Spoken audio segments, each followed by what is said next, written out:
அண்மை செய்தியை பார்த்துக் கொண்டிருக்கிறோம். மதுரை தாவேக மாநாட்டிற்கு குழந்தைகளுடன் தாவேக தொண்டர்கள் சிலர் வந்திருக்கிறார்கள். காலை முதலே வெயில் வாட்டி வதைக்கக்கூடிய ஒரு சூழ்நிலையில் திடலில் உள்ள குழந்தைகள் வெயிலால் கதறி அழக்கூடிய அந்த காட்சிகளை நாம் பார்த்துக் கொண்டிருக்கிறோம். கேலரிக்கு அருகே நிற்கும் பவுன்சர்கள் தொண்டர்களிடம் குழந்தைகளை பெற்று நிழல் பகுதிக்கு கொண்டு செல்லக்கூடிய அந்த காட்சிகளை நாம் பார்த்துக் கொண்டிருக்கிறோம். மேலும் தகவல்களை எமது செய்தியாளர் ராஜகுமரன் வழங்க கேட்போம். ராஜகுமரன், அந்த காட்சிகளை விவரி.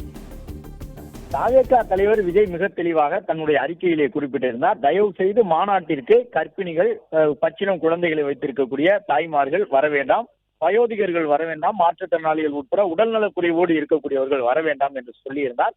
பெண்கள் குழந்தைகளை கையில் ஏந்தி கொண்டு தயவு செய்து மாநாட்டில் பங்கேற்க வேண்டாம் என்கின்ற ஒரு வேண்டுகோளை நடிகர் விஜய் தன்னுடைய தொண்டர்களுக்கு வழங்கியிருந்தார். அதையும் கடந்து ஏராளமான தொண்டர்கள் கைக்குழந்தையோடு மாநாட்டுக்கு வந்திருக்கின்றார்கள்.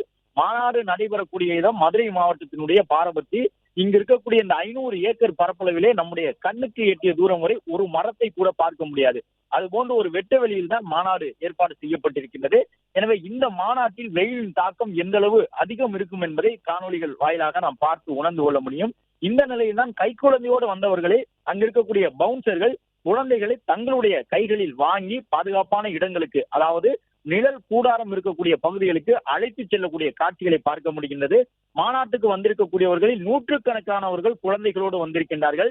மாநாடு தொடங்குவதற்கு இன்னும் மணி நேரம் இருக்கின்றது. கிட்டத்தட்ட ஒரு 6-7 மணி நேரங்கள் இருக்கின்றன. அது மட்டுமல்லாமல் வெயிலினுடைய தாக்கம் குறைவதற்கும் கிட்டத்தட்ட 6 மணி 6:30 ஆகலாம். இந்த சூழ்நிலையை தான் குழந்தைகளை பாதுகாப்பாக கூடாரங்களுக்கு அழைத்து சென்று நிழலில் தங்க வைக்கக்கூடிய பணியிலே பவுன்சர்கள் ஈடுபட்டுள்ளனர். பிளே ஸ்டோர் மற்றும் ஆப் ஸ்டோரில் இருந்து பாலிமர் செயலியை QR கோடு மூலம் பதிவிறக்கம் செய்யுங்கள். செய்திகளை உடனுக்குடன் பெறுங்கள்.